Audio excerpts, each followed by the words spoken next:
जिस प्रकार का वातावरण बनाने का में विगत 2 दिनों हो रहा है, यह विपक्ष के कुत्सित मंशा को उजागर करता है। जाकी रही भावना जैसी प्रभु मूरति देखी तिन तैसी।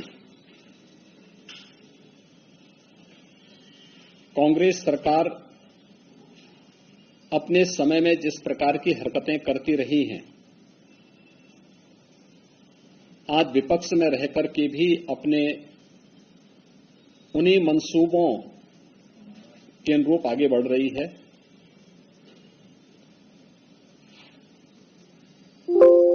कोरोना कालखंड के दौरान देश के अंदर जिस प्रकार का दूषित वातावरण पैदा करने का प्रयास विपक्ष ने किया और एक नकारात्मक राजनीति की,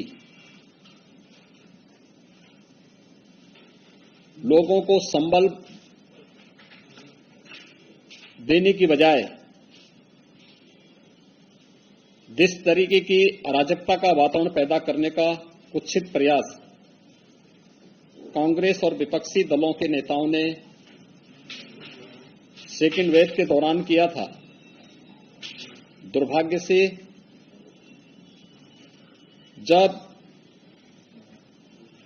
एक साहसिक निर्णय देश के संसद सत्र को लेकर के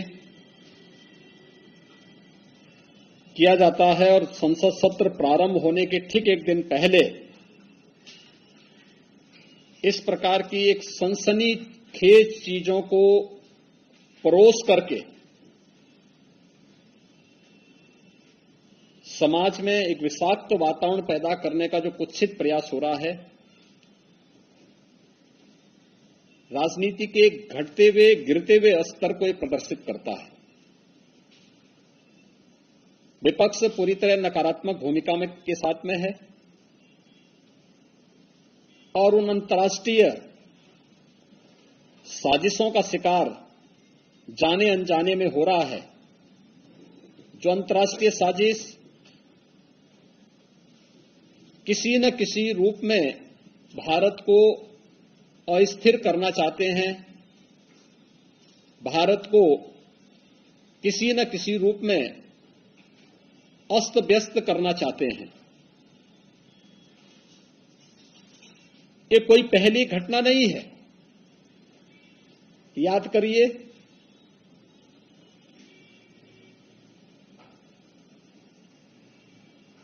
जो अभी कुछ वर्ष पहले 2020 में प्रारंभ में अमेरिका के राष्ट्रपति की भारत विजिट के दौरान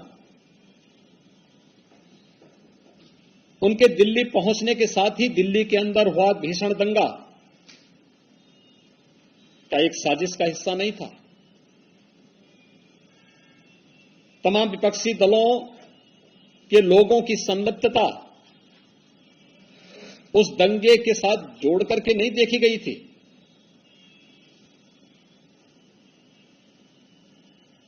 कोरोना कालखंड के दौरान देश के कोविड प्रबंधन को WHO और दुनिया के देश सराह रहे थे,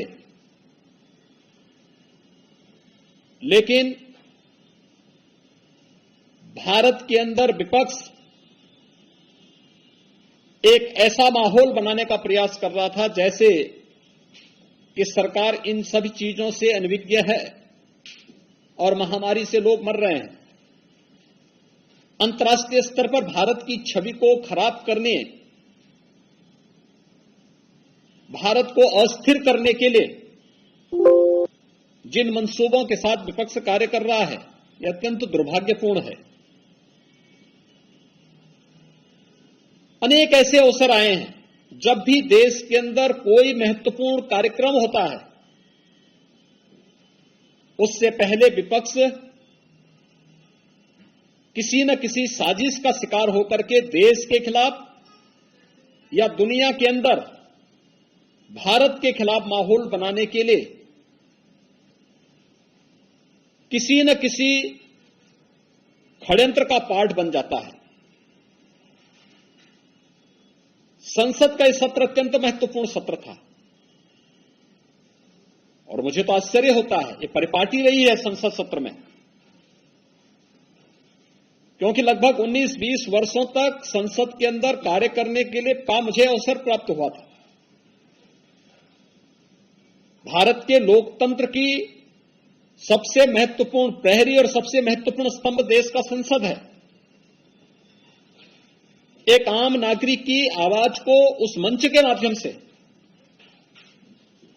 हम देश के सामने रखते हैं और संसद की परिपाटी रही है कि मंत्रिमंडल के गठन पुनर्गठन के साथ माननीय प्रधानमंत्री के द्वारा नए मंत्रियों का परिचय संसद से कराया जाता है, संसद सदस्यों से कराया जाता है।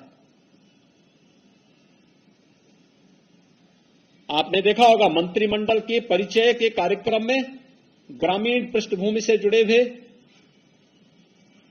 अनुसूचित जाति, जनजाति, पिछड़ी जाति और उन तबकों से जुड़े हुए मंत्री काफी बड़े पैमाने पर बने हैं, जिन्होंने देश की आजादी के बाद कभी भी नेतृत्व नहीं देखा था। आज जब उस तबके को नेतृत्व दिया गया, उन्हें आगे बढ़ने के लिए एक अवसर प्रधानमंत्री जी ने दिया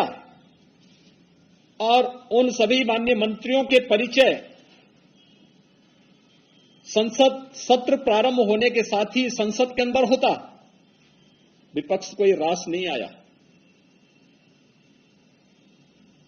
संसद एक मंच होता है अपनी बात को रखने का, लेकिन शोरगुल का शिकार हम संसद को बना लें, ये लोकतंत्र का गला घोंटने जैसा है। ये लोकतंत्र के साथ खिलवाड़ है और ये लगातार विपक्ष कर रहा है। आपने देखा होगा किसान आंदोलन के नाम पर किस तरीके से देश के खिलाफ साजिशें रची जाती हैं, कैसे किसान को समुदाय में मत और मजहब के साथ जोड़ करके देख करके उनके माध्यम से भड़काऊ और देश विरोधी कृत्यों को आगे बढ़ाने की छूट दी जाती है। विपक्ष उनके साथ खड़ा होता हुआ दिखाई देता है। ये नकारात्मक राजनीति से न देश का कल्याण होने वाला है और न विपक्ष का ही और न जनता जनार्दन का ही। इस प्रकार की नकारात्मक राजनीति देश के अंदर वातावरण को विषाक्त जरूर करेगी, भारत की छवि को अंतर्राष्ट्रीय स्तर पर खराब भी जरूर करेगी। कोरोना कालखंड के अंदर विपक्ष के इस नकारात्मक रवैये के कारण भारत की छवि पहले काफी आहत हुई, लेकिन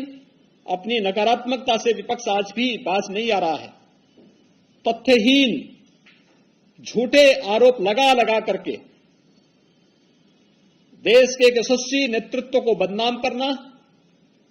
भारत की छवि को, अपने देश की छवि को लगातार निरंतर धूमिल करना, ये विपक्ष के एजेंडे का हिस्सा बन चुका है। उनकी कुत्सित मंशाएं कभी पूरी नहीं होंगी। जनता जनार्दन समय आने पर उन्हें फिर से जवाब देगा, वैसे ही जवाब देगा जैसे 2019 के लोकसभा चुनाव के ठीक पहले राष्ट्रीय सुरक्षा से जुड़े हुए अहम मुद्दों पर, राफेल जैसे मुद्दों को ला करके उस समय विपक्ष ने देश का वातावरण खराब करने का प्रयास किया था। बाद में उनको मुंह की खानी पड़ी थी, न्यायालय में भी और जनता जनार्दन की अदालत में भी। इस बार फिर से संसद सत्र के इस महत्वपूर्ण मुद्दे पर, जहां पर गांव के लिए, गरीब के लिए, किसान के लिए, नौजवान के लिए, महिलाओं के लिए, समाज के विभिन्न तबकों के लिए चर्चा होती, कोरोना महामारी को लेकर के चर्चा होती, वैक्सीनेशन की ड्राइव को कैसे हम समयबद्ध ढंग से आगे बढ़ा करके देश के अंदर पूरा करें, इसको लेकर के इस सदी की इस महामारी से निपटने में सामूहिकता का क्या प्रभाव हो सकता है, इन सब मुद्दों पर जहां एक सार्थक चर्चा का मंच संसद होता, चर्चा का मंच न बना करके शोरगुल और केवल आरोप प्रत्यारोप के साथ ही तथ्यहीन और झूठे आरोप, मनगढ़ंत आरोप लगा करके देश की छवि को भी धूमिल करने का जो कुत्सित प्रयास हो रहा है, ये कभी मंशाएं विपक्ष की पूरी नहीं होंगी। इस प्रकार के मनगढ़ंत और तथ्यहीन आरोपों को एक सिरे से खारिज किया जाना चाहिए। देश की जनता मांग कर रही है कि विपक्ष कोरोना कालखंड में जो एक विषाक्त वातावरण विपक्ष ने बनाया था देश के अंदर, दुनिया के अंदर देश की छवि को खराब करने का कुत्सित कार्य किया था, उसको लेकर के भी और संसद सत्र की कार्रवाई को निर्बाध और निर्विघ्न संपन्न करवाने में योगदान देने की बजाय अपनी इस नकारात्मकता के कारण जनपक्ष से जुड़े हुए, जनता से जुड़े हुए ज्वलंत मुद्दों को संसद में न उठने देना, ये आम नागरिक के जीवन के साथ खिलवाड़ है। विपक्ष को इस बात के लिए जनता जनार्दन से और देश से माफी मांगनी चाहिए। अंतर्राष्ट्रीय